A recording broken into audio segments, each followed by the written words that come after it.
Halo semuanya, kembali lagi dengan saya Isti di Profesi Talk. Yuk macam berfaedah.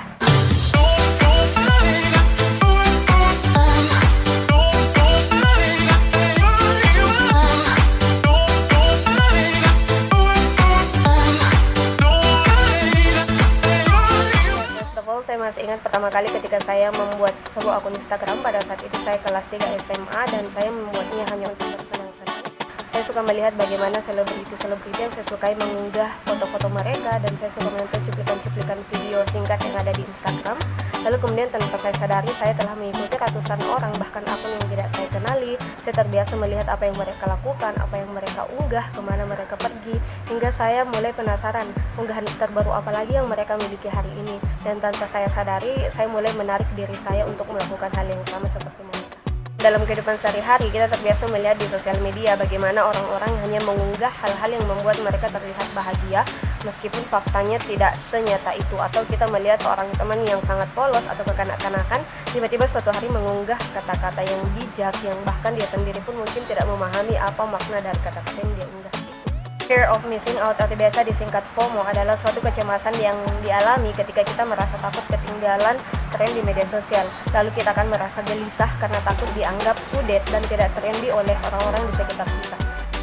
Kadang tanpa kita sadari, kita iri pada teman-teman kita yang membagikan momen terbaiknya di media sosial, seperti mereka dari mana, mereka belanja apa, mereka ketemu siapa. Lalu tanpa kita sadari, kita terdorong untuk melakukan hal yang sama.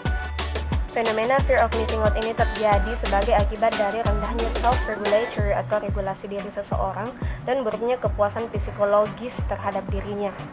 Ini terjadi pada individu yang memiliki kepercayaan diri yang rendah, sehingga mereka akan cenderung sulit untuk mengekspresikan dirinya di kehidupan nyata, sehingga mereka cenderung bergantung kepada media sosial. Nah, menurut Department of Psychology, School of Social Science, Nottingham Trent University in United Kingdom, FOMO bahkan bisa membuat seseorang berperilaku jauh di luar batas wajar di media sosial. Selain takut ketinggalan informasi di media sosial, mereka akan kadang sengaja memasang gambar, tulisan, hingga mempromosikan diri yang belum tentu jujur di media sosial hanya untuk terlihat update. Sosial media freak seperti ini biasanya sangat panik ketika dia meninggalkan handphonenya di rumah karena mereka ingin selalu aktif di sosial media. Mereka bahkan terobsesi untuk menunjukkan eksistensi diri mereka di media sosial, bahkan hingga titik terparah sekalipun mereka akan menomorduakan dunia nyatanya dan lebih memilih mencari pengakuan di dunia maya. Coba bayangkan jika kita sedang berkumpul dengan teman lama atau keluarga yang baru saja kita bertemu lagi setelah sekian lama, namun kita hanya berpikir bagaimana cara agar momen ini bisa kita pamer ke sosial media. Tanpa sadar kita telah menanggalkan momen-momen terbaik dalam hidup kita hanya untuk pamer di sosial media yang orang-orang bahkan belum tentu peduli dengan hidup kita. Nah, menurut saya, untuk apa kita melakukan hal seperti itu padahal kita tahu bahwa kita sedang menipu diri kita sendiri. Kita menggantungkan kebahagiaan pada jumlah tanggapan orang lain, jumlah viewers, jumlah commentators, jumlah likers. Sebenarnya tidak salah membagikan unggahan momen-momen terbaik di sosial media atau melihat unggahan teman-teman kita mengenai apa yang mereka lakukan hari ini atau kemana sedang mereka pergi, karena nyatanya sebagian interaksi dan relasi kita di dalam kehidupan nyata beririsan dengan sosial media. Namun hal itu bisa kita lakukan selama kita tidak merasa insecure dengan semua itu dan mental kita aman-aman saja dengan semua yang mereka pamer. Saya membaca sebuah buku karya Henry Manampiring. Di situ saya belajar bagaimana kita berhenti untuk memikirkan atau mengkhawatirkan hal-hal yang tidak bisa kita kendalikan dan fokus untuk menciptakan kebahagiaan melalui everything that we can control.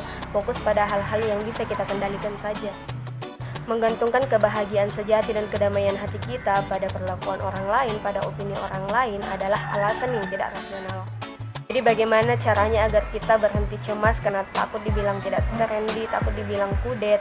Intinya lepas dari perasaan fear of missing out ini. Pertama, ubah mindset kita. Don't think that everything happen in our life itu harus ideal. Semua orang punya rasa insecure, hanya saja mereka tidak memperlihatkannya. Kemudian yang kedua, buat jurnal harian. Tulis hal-hal yang kamu syukuri dalam hidup kamu untuk membangun energi positif dalam diri. Ini hal yang saya lakukan sejak masih SMA dan menjadi habit saya sampai sekarang. Jadi jangan membandingkan diri kamu dengan orang lain, berhenti melihat apa yang mereka miliki dan kamu tidak memilikinya, tapi lihat apa yang kamu miliki dan mereka tidak memilikinya. 3. Batasi penggunaan media sosial. Pasang alarm di kepala kamu bahwa kamu tidak boleh menggunakan media sosial. Kamu tidak boleh membuka media sosial lebih dari 30 sampai 1 jam. And the last, love yourself the way you are. Semua individu itu memiliki keunikan dan spesial. Tidak ada yang bisa menyamai diri kamu. And you don't need to prove anything to anyone about your life. So I think that's all today. Bye bye.